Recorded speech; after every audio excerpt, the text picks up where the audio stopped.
It's been a long day of graded stakes action on the Kentucky Derby Trail, but it's not done yet as we have the Battaglia Memorial at Turfway Park. Live reaction coming up.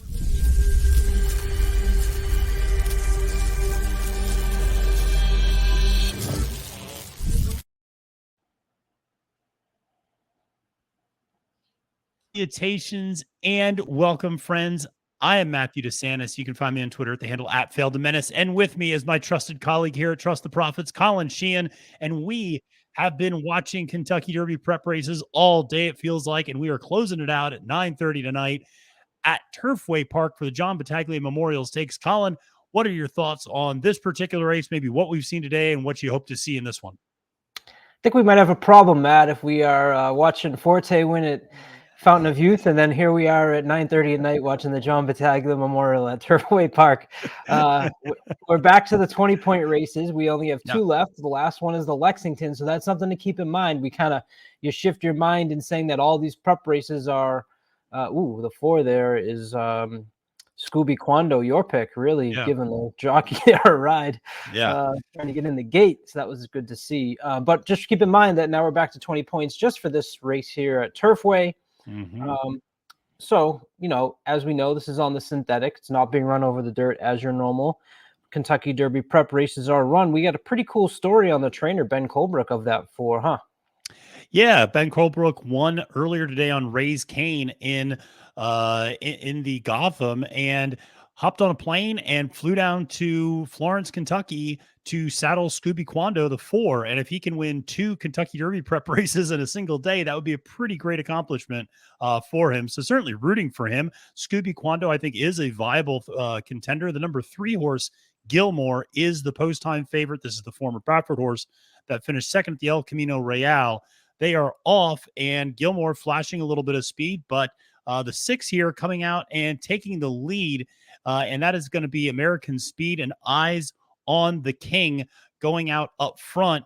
And front-end speed has not necessarily been super favorable here. You'll also notice that they're staying a little off the rail, which is not unusual at Turfway Park. So American Speed, one of the Brad Cox horses, getting out there on the front end with Eyes on the King. Colin, your thoughts at this point? Guys are starting to pull away a little bit here, but I had my eyes on the 2 Cox horses and the 2 Mark Casse horses because Mark Casse is known for running really well up at Woodbine, and I thought it'd be pretty funny if Brad Cox, who's having such a great, doing such a great job on the Derby Trail on the dirt, comes into Turfway and beats everyone there as well. Yeah.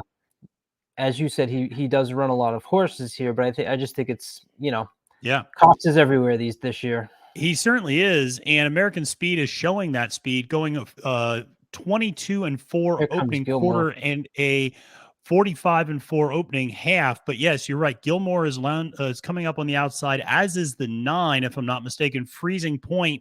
And now you have a cavalcade of horses coming around as well.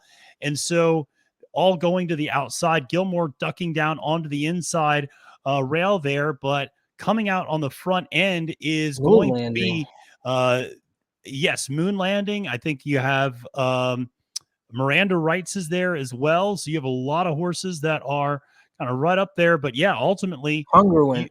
You are going to have Congruent, who is going to take this one. And that's a little bit of an upset. Obviously, Congruent, who had been running on the turf prior to this race, coming in from Gulfstream Park for Antonio Sanyo, who is only 6%, with horses going from turf to synthetic. Sonny Leone up on the mount, and Congruent just kind of made it look easy, but they opened this race up for closers with those incredibly fast fractions early on of the 22-4, 45-4 opening quarter and half. So Colin, what are your kind of initial thoughts, reactions to this Battaglia Memorial? Nice getting a 16-1 price there.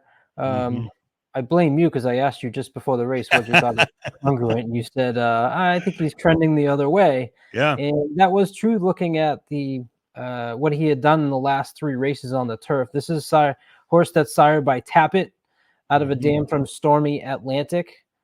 If you remember in the Springboard Mile, Wild Atlantic Storm, it was also out of a dam by Stormy Atlantic, or possibly the sire I don't remember off the top Yeah. of my head, but obviously the name there, you would think.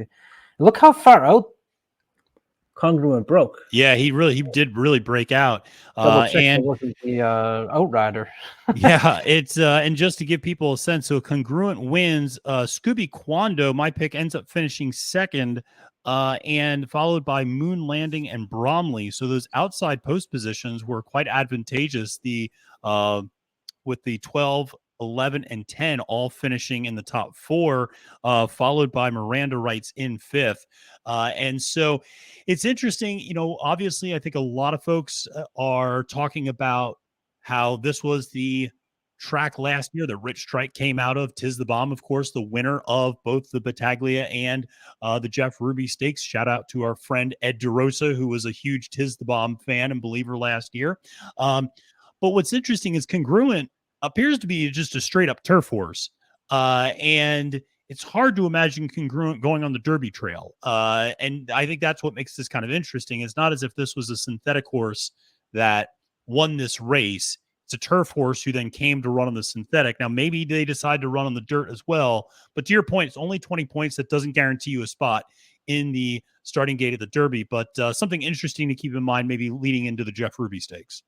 Yeah, you look back at previous winners. You had Tis the Bomb, who did make the gate, sweeping the races at Turfway. But other than that, you don't really get many horses that come out of this race and end up in the Derby. Hush of a Storm was 2021. Invador, I don't believe Invador was in the Derby, if I remember correctly. That was the year before. Some Like It Hot Brown, who's actually had a pretty good last 365 days. Magical Meister, It's Your Nickel. So, horses that you're just not going to see. And this is it's Turfway's little slice of the pie to get the horses. I think Gilmore maybe would have been the one, because they had tried twice now in Derby prep races. He's the one that lost to Chase the Chaos, who tried today in the San Felipe.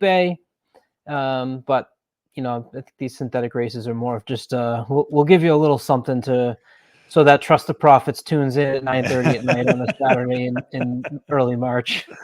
Absolutely. But, obviously we'll keep this in mind, some of these results in mind. We'll have to watch who comes back from this race to run in the Jeff Ruby, which is a big time points race and will actually, guarantee the winner of that race a starting spot in the Kentucky Derby, as well as probably the second place finisher. I will say, not just continue to harp on him, but Scooby Quando, I would imagine, is probably out of the horses that finished in the top four, the most likely to come back in that Jeff Ruby for sure. So it'll be interesting to see, Ben Colebrook, we mentioned at the beginning, got a little taste of that Derby prep victory up at the Gotham, came in second here, might try again there at the Jeff Ruby. But there are a couple of horses that skipped this Battaglia that are probably going to be pretty heavy favorites at the Jeff Ruby. So we'll tune back in a month and check us out then.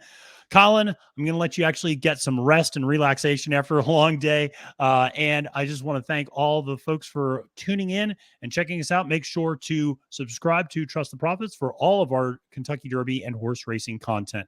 Till next time, friends, my name is Matthew DeSantis. That's Colin Sheehan, reminding you that it's now post time.